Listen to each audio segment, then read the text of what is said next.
Welcome to Wawasan Wire. Today we're talking about Saifuddin Abdullah's challenge against Muhyiddin Yassin's leadership. And we're jumping straight into what's become, well, a really significant internal political showdown within Parti Pribumi Bersatu Malaysia. This isn't just quiet disagreement. No, not at all. This is very public, very direct. Exactly. We have a senior Supreme Council member, Dato Seri Saifuddin Abdullah, who's a well-known figure, a former foreign minister, Right? publicly demanding that Tan Sri Muhyiddin Yassin stepped down, not from one role, but two very powerful ones. And the response? Immediate, quite severe, actually. Yeah. What's really striking here is the seniority. Saifuddin isn't some junior backbencher. He's forced this whole issue out into the open. Turning internal party politics into a national headline. Precisely. And for you listening, the big question is, why?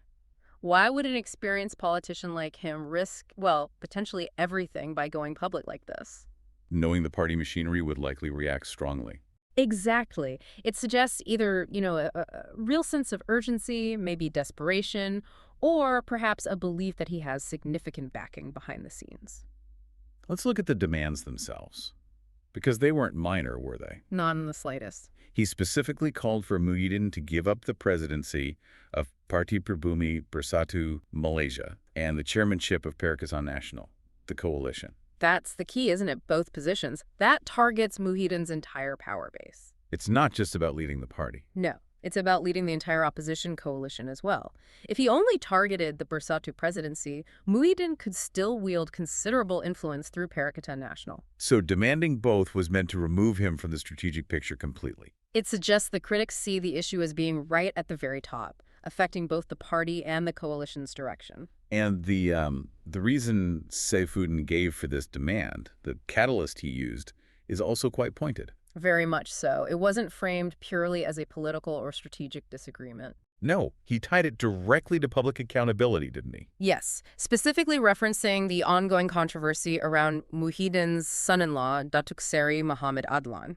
Saifuddin stated publicly that Muhyiddin needs to address the rumors. Adlan allegedly living overseas, quite lavishly apparently, while being sought by authorities here. That shifts the whole dynamic. It adds this layer of public ethics, financial integrity into what could have just been an internal power struggle. Using that specific issue, it's quite a move. Oh, strategically, it's, well, quite sharp. Policy debates can be abstract, hard for people to connect with sometimes. Right. But allegations involving family, potential misuse of funds, evading authorities, that cuts through. It resonates immediately. It frames the leadership challenge around ethical governance. Exactly. The implication is clear. If you can't ensure accountability close to home, how can you lead a coalition demanding accountability from the government? It takes the risk for Muhyiddin beyond just party discipline. It impacts his public image directly. Definitely. And you mentioned something interesting earlier, this suggestion that this isn't just Saifuddin alone, that other senior figures in Bersatu might feel the same way. Yeah, that's the rumor mill, at least. Yeah. If that's true, why is Saifuddin the one taking all the heat right now? Well, that brings us to the party's reaction, doesn't it? Regardless of who agrees privately, he was the one who stuck his head above the parapet. And the party leadership didn't waste any time. No, the response was incredibly swift, which tells you just how seriously they view this kind of public dissent. He was immediately summoned by the Disciplinary Committee of Parti Pribumi Bersatu Malaysia. No waiting around. We even had the details originally told to appear November 6th, 4:00 p.m. But he had another event, asked to move it up. And they agreed. Yes, they rescheduled for next Thursday at 2:00 p.m. The speed in rearranging it. Yes, it accommodates him, but it also shows they want this dealt with quickly. It feels less like due process and more like damage control, tactical. And this summons wasn't even the first step against him, was it? That's a crucial point. You have to see this in context. Before this public challenge, before the summons. He'd already been sidelined. Exactly. He'd already been removed from his role as Perikatan Nasional Pahang Chairman, a significant position. So they were already taking steps to isolate him even before this latest public statement. Precisely. It suggests a pattern, a calculated response to what they likely perceived as growing dissent or disloyalty. They were weakening his influence, his power base, before he made this big move. So the disciplinary summons feels like the final act almost. It looks like it, like they were already preparing the ground. It shows Muhyiddin's camp likely knew trouble was brewing and were trying to neutralize it proactively. While the top leadership might have been strategic, the reaction from the youth wing, Parti Pribumi Bersatu Malaysia Youth Armada, felt much more raw. Yes, much more defensive, almost emotional, you could say, aimed squarely at enforcing loyalty. Their information chief, Harris, didn't mince words. He accused Saifuddin publicly of having malicious intent to sabotage the party. Sabotage. That's a very strong word to use against a fellow senior member. It goes way beyond just disagreeing, doesn't it? It paints him as a betrayer. And that's the intent, surely, to delegitimize him immediately in the eyes of party loyalists. Frame him not as a principled critic, but as someone actively working against the party's interests. And the ultimatum from the youth wing was just as blunt. Stark, really, basically. If you've lost confidence in Muhyiddin, just leave, get out of the party. Which raises that fundamental question for any political party, doesn't it? Where does the balance lie?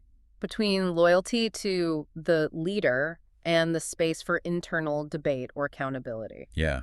For Armada, and it seems for the current leadership, the answer seems clear. Loyalty comes first. Internal discipline overrides everything else, especially when you feel under pressure externally. So this whole situation, the public demand, the sabotage accusation, the isolation, the disciplinary hearing, really highlights this intense internal struggle happening. It's about control, about the future direction, not just of Bersatu, but potentially the whole coalition. And that obviously has wider implications for Perikatan Nasional stability. Absolutely. When someone as senior and visible as Saifuddin is willing to risk it all like this, it signals deep problems. Not just surface disagreements. No, these feel like fundamental cracks. Disagreements over strategy, maybe ethical lines, perhaps even who should lead them into the next election. These things can really destabilize a coalition. So what do you think is really driving this? Is it purely about the principle of accountability regarding the son-in-law issue?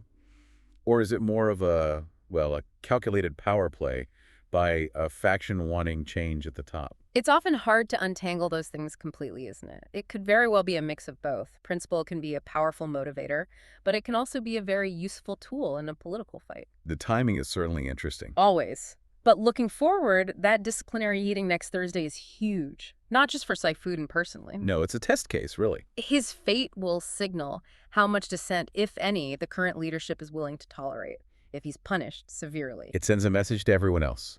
A chilling message, perhaps. That's the bottom line, isn't it? It determines his future, yes, but maybe also the future for anyone else inside Party Pribumi Bersatu Malaysia who might be questioning the leadership right now. They'll all be watching very, very closely to see if challenging the status quo is survivable. Or if loyalty is the only path forward. Which leaves us with this final thought to consider.